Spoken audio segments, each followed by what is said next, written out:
Comrade Chandrasekhar అన్న మరణం ఒక విచారకరం, ఒక విషాదం, మనందరినీ కూడా శోకంలో ముంచినటువంటి ఘటన. ఏది ఏమైనా అన్న విప్లవోద్యమ చరిత్ర 50 సంవత్సరాలు అవిశ్రాంతంగా ప్రజల కోసం, ఈ సమాజ మార్పు కోసం ఎన్నో ఆటుపోట్లని, ఎన్నో నిర్బంధాలని అన్నిటినీ కూడా తట్టుకొని ఉద్యమంలో పట్టుదలగా పనిచేసినటువంటి వ్యక్తి, ఒక ప్రధానమైనటువంటి నాయకుడిగా ఉన్నటువంటి వ్యక్తి. అంతేకాదు పార్టీలో ఆంతరంగిక పోరాటం జరిగేటువంటి సందర్భంలో కానివ్వండి, పార్టీలో సంక్షోభాలు వచ్చినటువంటి సమయంలో కానివ్వండి, పార్టీ ఎటువంటి ఒడిదడుకులు ఉన్నటువంటి సమయంలోనైనా కామ్రేడ్ చంద్రశేఖర్ అన్న పాత్ర ప్రధానమైనటువంటిది.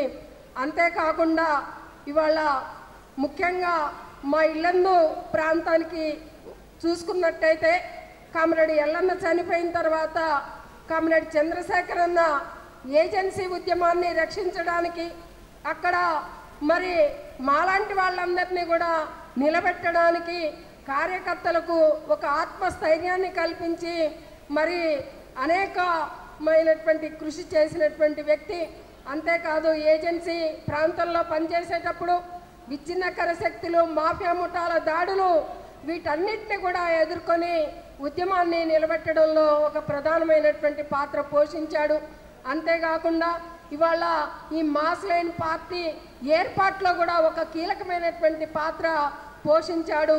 అన్న చనిపోయిండు అంటే నమ్మలేని విధంగా ఉంది. ఇక్కడే ఎక్కడో తిరుగుతూ అందరినీ పలకరిస్తున్నట్టుగా అనిపిస్తున్నటువంటి స్థితి ఉంది. ఏది ఏమైనా అన్న తీసుకున్నటువంటి నిర్ణయం బాధాకరము, విచారకరము.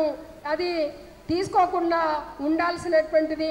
అయినప్పటికీ ఈ శోకతప్త హృదయాలను మరి ఎవరికి వాళ్ళము మరి సర్ది చెప్పుకుంటూనే అన్న నడిచినటువంటి బాటలో మనమంతా కూడా ప్రయాణం చేయాలని, ఆ విధంగా మనమంతా కూడా అన్న బాటలో ప్రయాణం చేసినప్పుడే సరైనటువంటి నివాళులు అర్పించినటువంటి వాళ్ళం అవుతామని చెప్పి తెలియజేస్తూ కామ్రేడ్ చంద్రశేఖర్ అన్నకు జోహార్లు తెలియజేస్తూ నేను ముగిస్తున్నాను.